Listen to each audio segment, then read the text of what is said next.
Do you ever have a piece of patterned paper that you're just not sure what to do with? Maybe it has an odd pattern, or the pattern is just oddly placed, or the pattern is so large that you're not sure how you could cut it up and use it to make cards. Hi, I'm Jessica Taylor from Ink It Up with Jessica, and in this video, I'm going to show you how to make 8 quick cards with 1 sheet of large patterned paper. If you watched my recent new pretty paper video where I shared some of the new papers from Stampin' Up, this is one of the pieces that I shared with you, and I said I'm not really sure how you could use this on cards. Well, I figured it out, and that's what I want to show you in this video, along with some tips that you can use with any piece of patterned paper. So this is the piece of paper that I'm using. This is from the Rings of Love Designer Series paper pack from Stampin' Up. And when I first looked at it, I was like, I don't know what to do with this because, well, the medallions are pretty and I love the colors in this paper. They seem oddly placed and I wasn't sure how to use them on a card. Now, I have seen a few people fussy cut this out to use it, but there is no way that I'm doing that. So here's what I decided to do instead. Because these are large medallions, I decided to cut straight down in between them. Now, there's not a distinct line, so I'm just kind of eyeballing it. This is great if you don't like to measure because we're not going to do much measuring this time. So I'm just going to cut it straight down through there to get that piece. Then I'm going to cut it straight down the center through here to get that piece right there, which is quite a bit wider than the other piece. And then I'll cut down in between these two to get 2 final pieces. So once I have these, I decided that I wanted to get the most out of my medallions. So I would use them this way along a card, right? So because my card bases are a finished size of 4 1/4 by 5 1/2, I wanted to cut my pieces 5 1/2 inches long. So that's what I'm going to start doing first. And I just kind of looked at the pattern to decide where I wanted to do that. So I'm going to cut that right here at 5 1/2. And there's one piece. And then this is kind of in the middle. It's not really going to matter because there's going to be one smaller one and one bigger one. I'm going to cut it actually this way at 5 1/2. Is that right? There's no right or wrong. There is no right or wrong. So it is right now.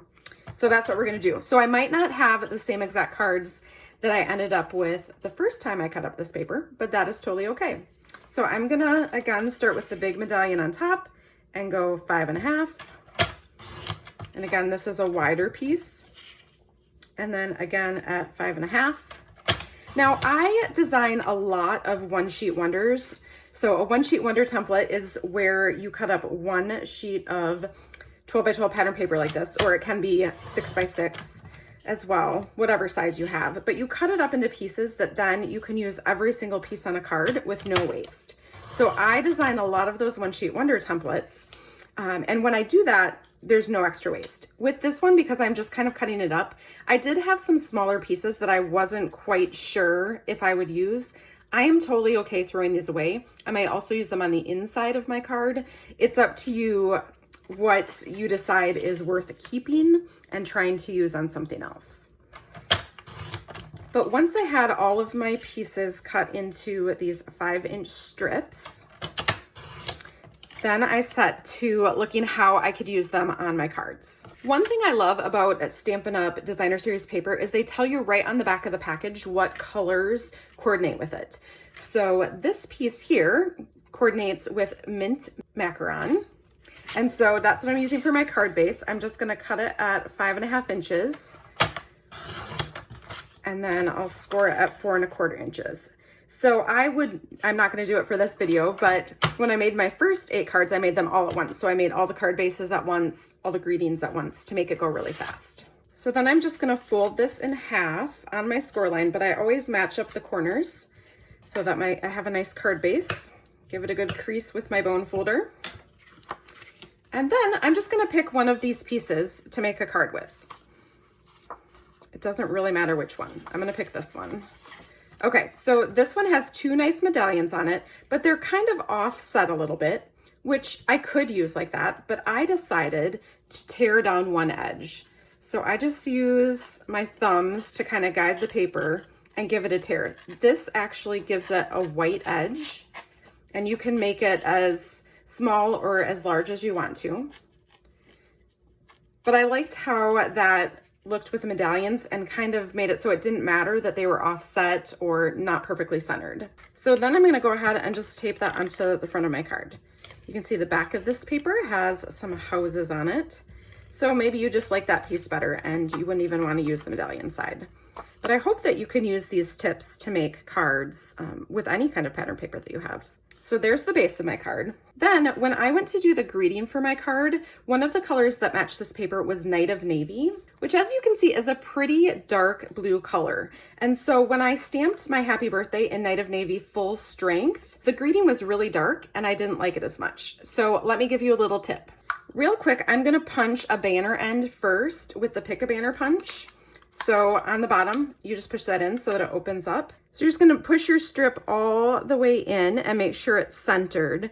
If you don't cut it exactly one of the ledges, so like 1/2 inch is the smallest one, you just kind of center it in between them to get a nice banner cut end. And then I'm gonna take a long happy birthday stamp from the Happiness Abounds stamp set. And I'll show you when I stamp this in full strength, look at how dark that is. I don't want it that dark. So I'm stamping it off here, and then I'm gonna stamp it on my piece that I'm gonna put on my card.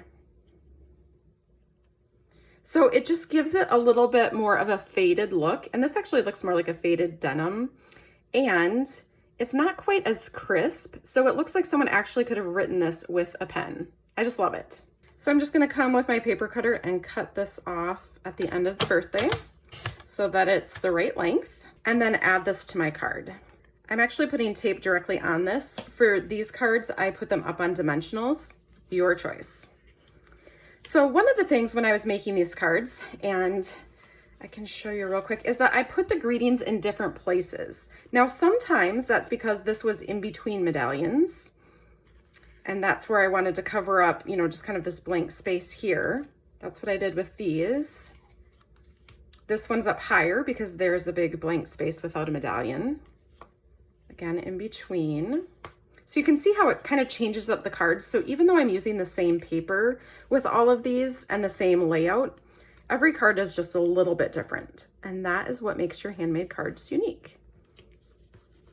You can add some festive pearls. And these are just little tiny green pearls that matched really well. And I am not an expert on adding embellishments like this. I'm using my take your pick tool to do it, but I never know quite where to put them. So don't worry about it. If you're like, I don't know how to use these, kind of experiment. I like to place them so they kind of draw your eye across the card. But again, I am no expert. Another great place to put them is in the middle of a flower on this medallion, but we'll just do something like that to add a little bit of interest. So there you go. There are 8 cards that you can make out of one sheet of 12 by 12 patterned paper. I hope that this video gave you some ideas on using your large patterned papers. If it helped you, please give it a thumbs up. And be sure to subscribe for more card making videos. Thanks for watching.